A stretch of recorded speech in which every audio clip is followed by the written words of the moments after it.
Hello, everyone. My name is Mar Jimenez, and I will be presenting an MTSS training, Evidence Based Academic Interventions. I will go ahead and discuss MTSS. According to NASP, the multi tiered system of support is an evidence based framework used for effectively using multiple systems and services at the same time to address students' academic achievement, behavior, and social emotional well being.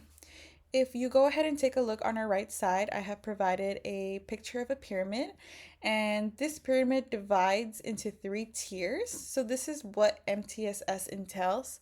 Tier 1 consists of core instruction, Tier 2 is targeted intervention, and Tier 3 is intensive intervention.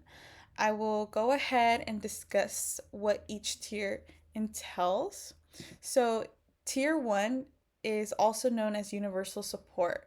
So, in this tier, core instruction that is universal to all students is provided. Data from screening and progress monitoring is used to differentiate instruction within Tier 1, and it also focuses on balancing the needs of the entire student population. In Tier 2, this is where targeted supports are provided. So, targeted supports are provided for about 5 to 10% of the students who are at risk. This includes small group instruction, targeted behavioral training, small group counseling, and it also includes a systematic and explicit instruction and interaction between the educator and the student. Tier 3 involves intensive services. So, this actually provides more frequent and intense and individualized supports to about 1 to 5% of the student body. So, these supports include wraparound, functional behavior assessments, one on one counseling, and individualized instruction as well.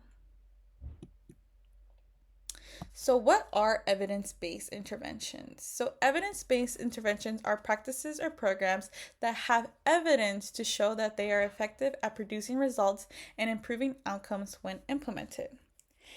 Evidence based interventions use a continuum of integrated policies, strategies, activities, and services whose effectiveness has been proven or informed by research and evaluation. And evidence based interventions are treatments that are likely to be effective in changing targeted behavior if they are implemented with integrity as well. So, evidence based interventions are super important because not only are they effective practices, but it increases positive outcomes to every single student. It also is responsive to learners' needs and it provides accountability and data as well. One example of an evidence based intervention is check in and check out. So, check in and check out is actually a tier 2 evidence based intervention that addresses common classroom behavior challenges. This intervention is an opportunity for a student and an adult, which in most cases is actually a teacher, but it could also be a counselor or a school psychologist as well, to work together to improve student behavior. A student receiving check in, check out meets with the teacher throughout the school day to reinforce and track behavioral goals. The student checks in with the teacher at first thing in the morning. Throughout the day, teachers provide positive and corrective feedback. Students then check out with the teacher at dismissal or at the end of the school day to review their overall behavior that day. Research on check in, check out shows that it has been effective. It also shows that there's a decrease in office referrals, a reduction in problem behavior, and there's also an increase in academic engagement. Check in and check out can be implemented with all ages. It is actually primarily used for attention seeking behaviors. So if a student tends to have a lot of outbursts in class or they tend to have a lot of behavioral concerns because they are seeking attention, check in and check out allows for them to get that one-on-one with a teacher, and it gives them something to look forward to, especially when they are meeting with the teacher twice a day. And it encourages them to, you know, improve their overall behavior due to the praises and positive feedback that they get from the teacher.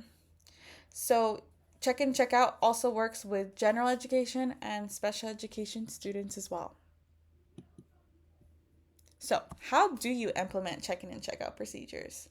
So, again, you will do this throughout the day, but there is two main times when you can check in and check out with the student, which is during the morning and right at the end of the school day.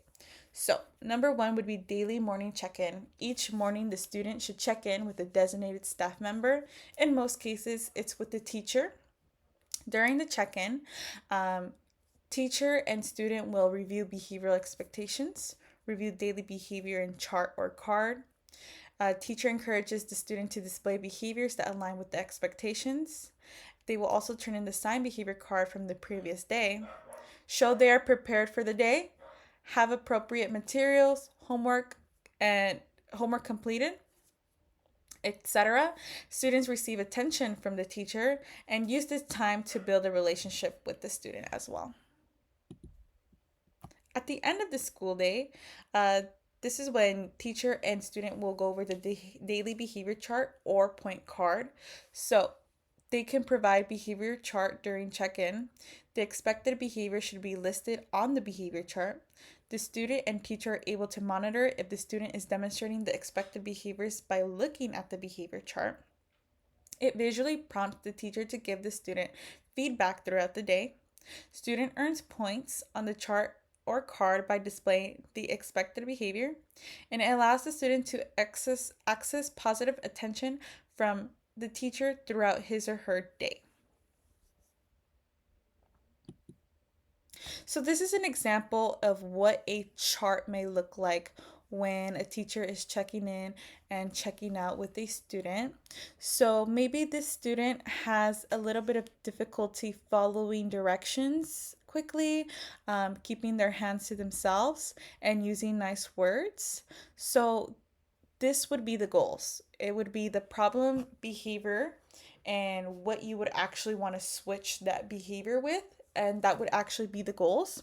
And then you can list the times when you know the student may be acting out. So if students kind of act out during backpack, when they're getting things out of their backpack, they get distracted easily, or during morning announcements, or when they go to the library, or when they're lining up for lunch, or whenever you're just lecturing, this is when you can make it a key point that the student knows that you are actually watching them during these times and that you are monitoring and grading their behavior. So green would mean that they met their goal.